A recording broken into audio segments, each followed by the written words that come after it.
My name's Tony. I'm the brewmaster at Sacramento Brewing in Sacramento, California. And let's see, I got started in brewing in 1990 when we did not like the taste of the beers.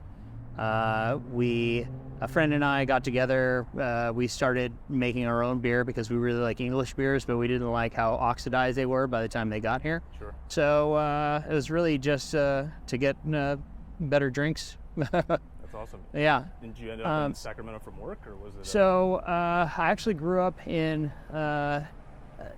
Stockton. So I was a bartender for years. I worked construction for years.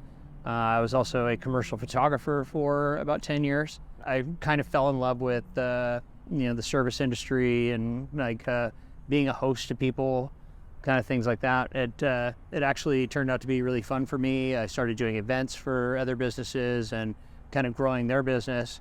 My wife and I got divorced, and I ended up leaving Stockton because both of us were bartenders, and I could not get away from people talking and things like that, and asking me how my wife was and things like that. So I was like, screw it, I'll move to Sacramento, and I came up here. Both the jobs that I applied for told me no. Wow. But I started working at both places. One job was over at Sackyard. It was a bartender over there. Really fun place. And I was sitting there during the interview, and she's like, well, sorry, we just hired everybody.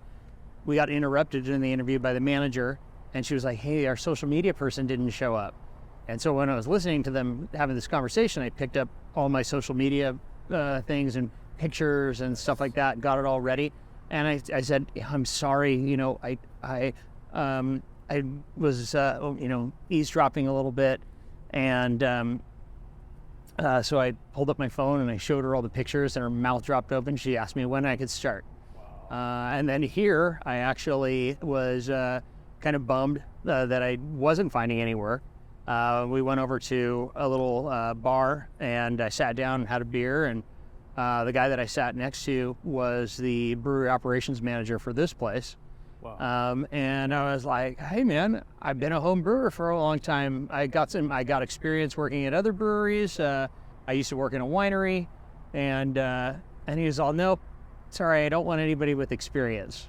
And so we kind of sparked a friendship, and I checked out the place, and he's like, hey, if you ever want to come down and have a beer, call me. So next time I was coming to Sacramento, I called him up, and but in the meantime, I had talked to my friend over at Highwater Brewing, Steve, and he had made the beer for these guys previously, before they actually opened up a brewery. So I ended up, he put in a good word for me, and when I came in to have a beer with Brendan, he threw me employment papers, and I was one of 8 brewers that started here.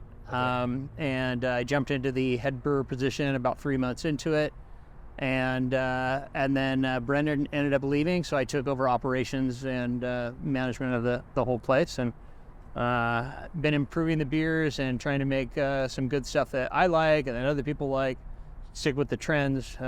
So the universe provided? It did, yes. Wow. The universe definitely provided for me. Was that? I've been a lucky guy.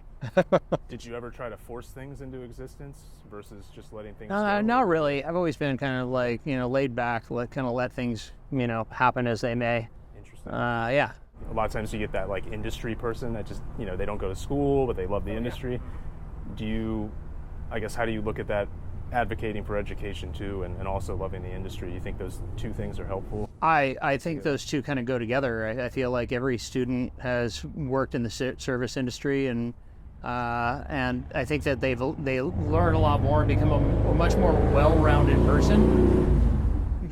It's fine. Yeah, we got the lapel on. Yeah. Being a nice, well-rounded person, being exposed to the industry, because you run into the best of people and you run into the worst of people. One of my friends, actually, I met him as a server while he was going to UOP, and now he is a Superior Court judge. But he is one of the most well-liked and well-rounded people that I've met. And he kind of understands what people are going through because he's been through a lot of industry stuff and met folks that have been, good or bad. If you cut your age in half as you are today, was there a piece of advice you'd give to that younger self in life in general? Stick with school. Okay. Even though it may be a little expensive and rough, having that extra little oomph can give you a little bit of something. Also save money.